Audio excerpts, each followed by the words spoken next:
Welcome back to Kitco Mining's Digging Deep with me, Paul Harris, in which we take a closer look at some of the most interesting news items in the mining space. Joining me today is Joe Mazumdar, editor of Exploration Insights. Joe, welcome back to Kitco. Hi, Paul. Thanks for the invite. Joe, it's not raining, it's pouring, with two new gold mines making their first gold pours. IAMGOLD poured first gold from Côté in Ontario in Canada. Congratulations there. Côté is due to ultimately produce 365,000 ounces a year life of mine, $2.965 billion capital cost there. Also, Goldfield started production at its Salares Norte mine in Chile. Its first gold silver doré poured there. For the first 5 years, the mine is expected to produce 485,000 ounces per year and 360,000 ounces per year life of mine. Capital cost there about $1.2 billion. Their timing couldn't be better, with gold hitting a record $2,300 per ounce this week, but both are late and over budget. Joe, why are we seeing so many cost and schedule overruns in new builds? Well, some of the cost overruns are definitely due to the underlying inflation. And so we've had, especially in Canada, labor costs, fuel prices are going up, energy costs. Some of these projects have been, hit by scope changes as well. And the capital cost increases are also reflected not only in the gold sector, but we've seen it in the copper sector with Quebrada Blanca 2, with tax cost blowouts there. So it's not just the gold industry, anybody building projects, even though there's not a lot of projects being built. It's not like, back when, you could buy a truck and not get any tires. We don't have that, but we still have constraints on supply chains, enough so that that's also hitting a lot of companies with respect to costs. Now, those inflationary pressures are still there, although moderating somewhat. So is that a disincentive for companies to initiate new builds at the current time? Well, with respect to gold, probably not so, as the gold price right now seems to be going up at a higher rate potentially than their costs.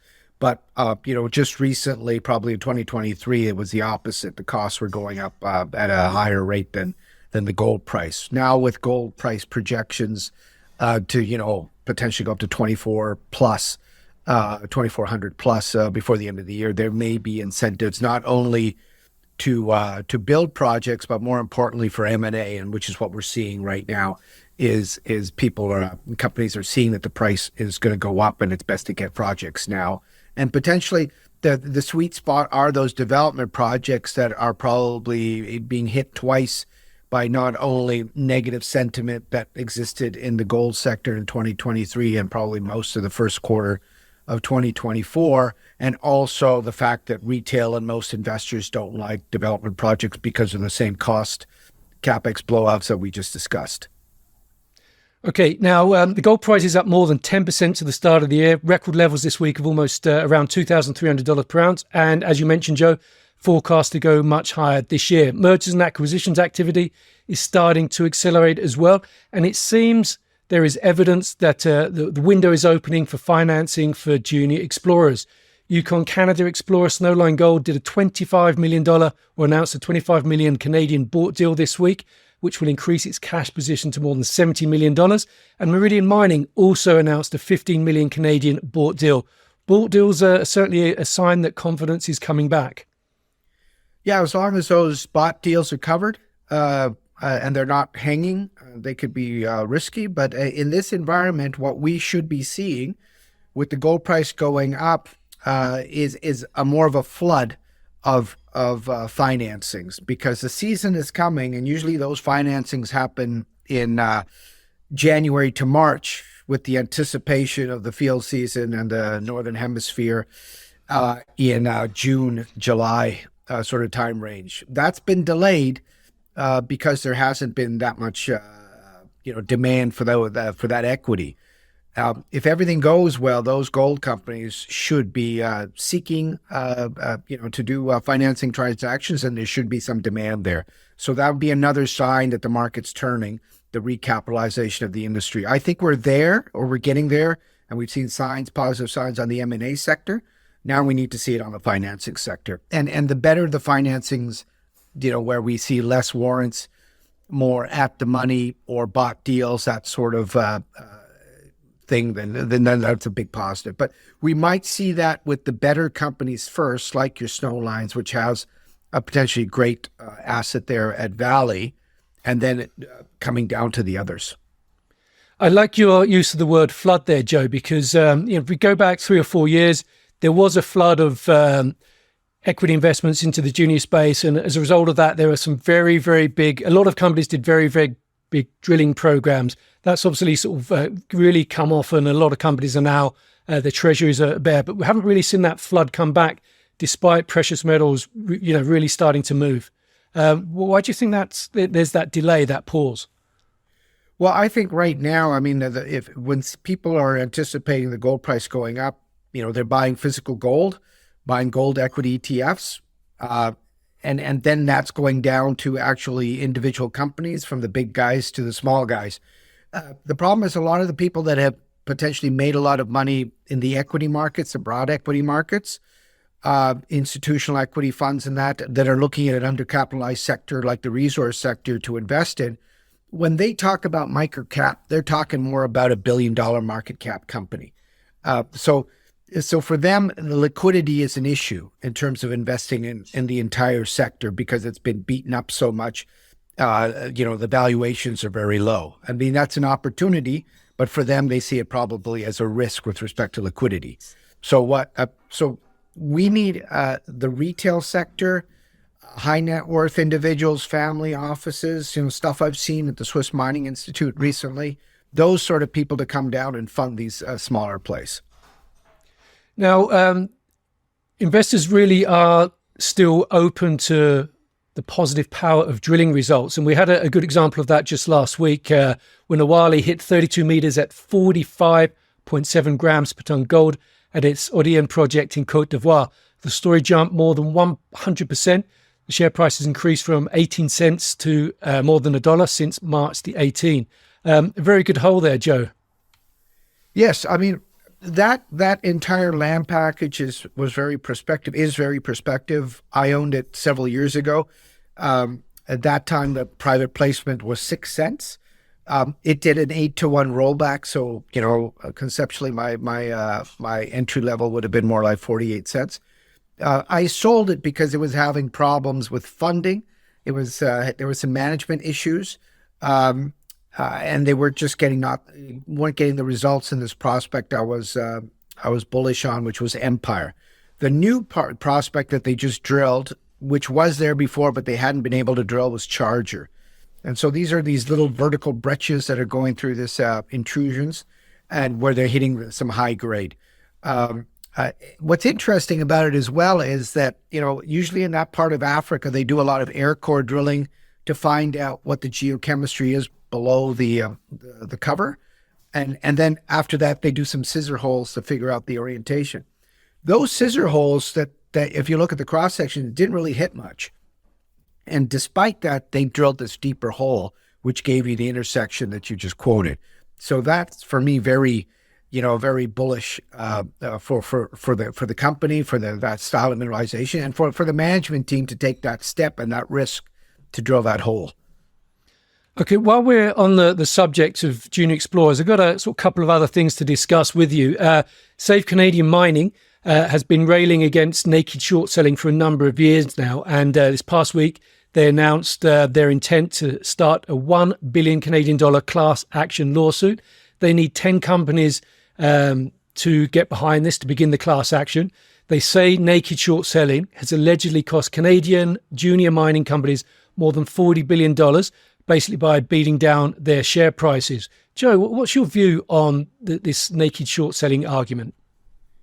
Well, one, I hope some of these junior companies don't anticipate a class action lawsuit against them for some overspending that they do.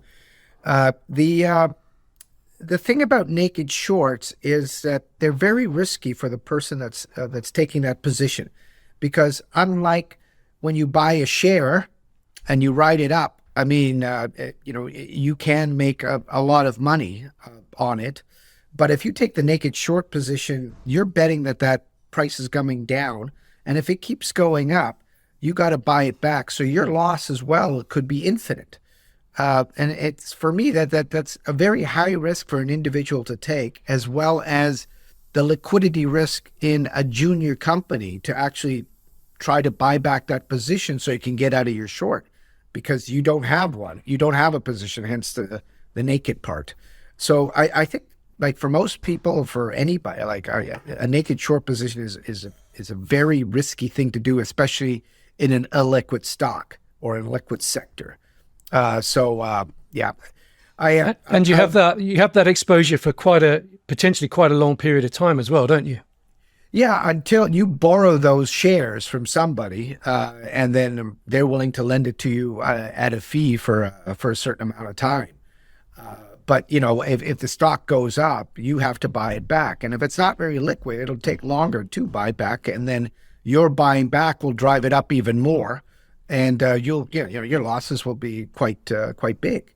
So if they are short positions out there, this reanimation of the sector, especially the gold sector and the overall resource sector, will make these guys act, and those kind of companies will have more of a bump when it turns around.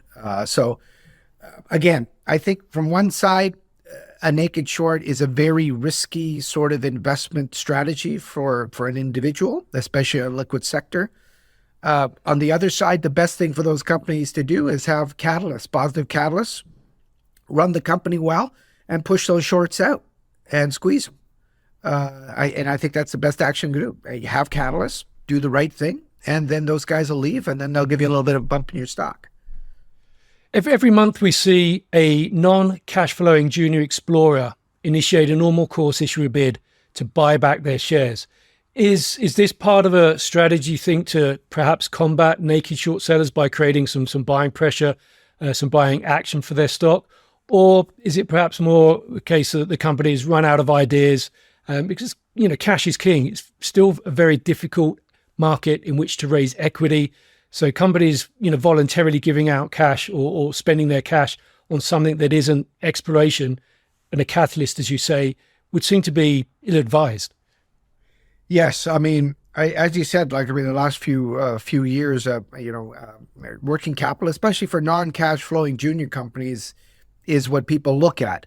So when somebody sees you have, let's say, $5 million, and then you've allocated maybe 30%, 40% of that potentially to a normal course issuer bid, then they're wondering, okay, now that runway that I have for you in terms of when you need to come back to the markets, you might have to come back to the market quicker. So somebody might not buy you because now they're thinking that you're just going to spend that money buying your shares back. So I agree with you that it's probably ill-advised unless you have some kind of steady revenue coming in that says, okay, I think my stock's undervalued, which a lot of people do.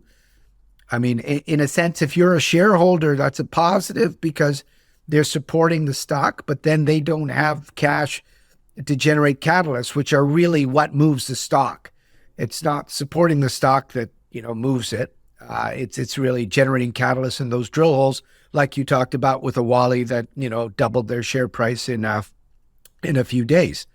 So for normal course issuer bids, with somebody that's not cash flowing, yes, that's also a very risky thing to do. And obviously you invest in a junior explorer for exposure to exploration success, not to, spend money working on the share count. While we're on the subject of, let's say, improper methods, a very interesting news release this week from Northwest Copper, who announced its chair and director, Grant Swayak, resigned. And Grant gave his reasons for resigning, which include, and I quote, certain members of NWST's retail shareholder base have approached board members and used highly improper methods to try to cause decisions to be made which would confer upon them a personal financial benefit. In my case, I've been threatened with personal litigation on more than one occasion for resisting such approaches. Wow, Joe, what do you think of that? Yeah, well, the thing is that, with these junior companies, some high net worth retail, some individuals when they have such a large position, believe that they own the company and the board and its strategy and everything. And so they have a big pull within the company and potentially some of those board members. I don't know the individual, but he might have come in thinking that, okay, here's a company I can run. Here's a strategy that we've agreed on that I'm going to implement. And when he starts implementing that strategy, somebody from a large shareholder says, well, hang on a second, that's going to cost us too much money. That's not going to generate the catalysts I want, and that's not going to get the share price to go up in the near term. So I'd rather you did this. And that guy might have said, well, no, that's not what I want to do, because we need to understand this, this, and this. And so he might have been a bit, put off by that entire scene. And good for him to say, you know what, I don't need this. I'm just gonna leave, because this is not what I signed up for. There's very few individuals in the sector that do that. So kudos to him. Yeah, that was the thing that stood out for me. I imagine this happens at quite a lot of companies, but very few take the step of actually vocalizing that, hey, this is happening, this is an issue, this isn't right. Yeah, you could get that on the brokerage side as well. I mean, when you got a target price on a company, and then there's somebody in your firm that owns a lot of shares and says, oh, hey, your target price looks a little low, implying that you got to do some work and get it up there, because all these other people have a higher share price, target price than you. So yeah, some of this could be, direct, and some of it could be indirect, suggestive, but it all happens. It definitely all happens. And this is not in an individual case, an anomaly in the sector. I guarantee that. Okay, let's change track. Critical minerals, the critical minerals bandwagon specifically. I saw a report this week by Hallgarden, based out of London, who complained about the number of minerals companies that are claiming that want their particular mineral of choice to be added to critical minerals lists. We're seeing gold, silver, graphite, and boron. Are too many minerals being claimed as critical or critical for the energy transition, et cetera, et cetera? Well, I mean, sometimes it does look like the entire periodic table is critical. But what's really, I mean, if you look at the USGS and what they've been asked to do for the U.S. government, they're renewing this critical mineral list, and they have this sort of XY graphs that sort of says that, the importance of the element to the carbon neutral technologies that they want to expose themselves to, versus the supply chain risk. And the ones that are at high risk on the supply chain, as well as high importance, that's what's deemed critical. And then now they've developed a near-term critical and a medium-term critical, which I think is important. And some of these minerals, elements, progress from not to being critical in the near term to becoming critical in the medium term, which I'm not sure how you react to, because the near term becomes medium term pretty quickly. But I mean, so there has been an advocacy for, if that's a word, I used it, but for copper, and I really support that one, because I don't think the USGS understands that a lot of the reserves and resources in the US are actually permittable and could be built. And also there's not much processing capacity in the US regarding smelting. So I think the copper is a more of a critical mineral than they had initially put, and that people that have advocated that, and now it's a medium-term critical mineral. I don't know the demand and supply for everything, but people just advocating for something just to have their mineral put on, stretches a bit, why they're doing it, because they want to gain access to that investing crowd that sees things and calls them critical. I agree with you on the copper there, Joe, because the largest amount of copper is produced as concentrate, and the bulk of those concentrates are processed in China. So a lot of the copper, the refined copper in the world, comes through China in one way, shape or form. It does seem that a number of, we've seen this in the silver sector. Silver is very abundant, but because it's used in solar panels, people are claiming it's a critical mineral. It does seem it's either they're doing this either as a marketing, to create some marketing buzz, or potentially they think that if they get that designation, they can potentially access some government funding, whether that's from the European Union, or the United States federal government, the Department of Energy, Department of Defense, etc. What do you think is the motivation there to try and get your product deemed critical? Yeah, the thing is that, I mean, the governments have a lot of issues, but they're not that stupid. Because even with critical minerals, they're not focused on funding mining. They're more focused, at least in the US, on focusing on processing. And it's kind of funny that you say that people are, including everything into critical minerals. So I was down in Australia at a gold conference called the Victoria Gold Conference in Melbourne. And there was a guy there that the title of his talk was Gold as a Critical Mineral.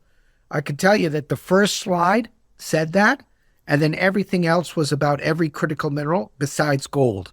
And all he did was have gold as a critical mineral as a title to make people come and see his talk. That was it. But, the relationship of gold to becoming critical, why should it be critical? Nothing. So,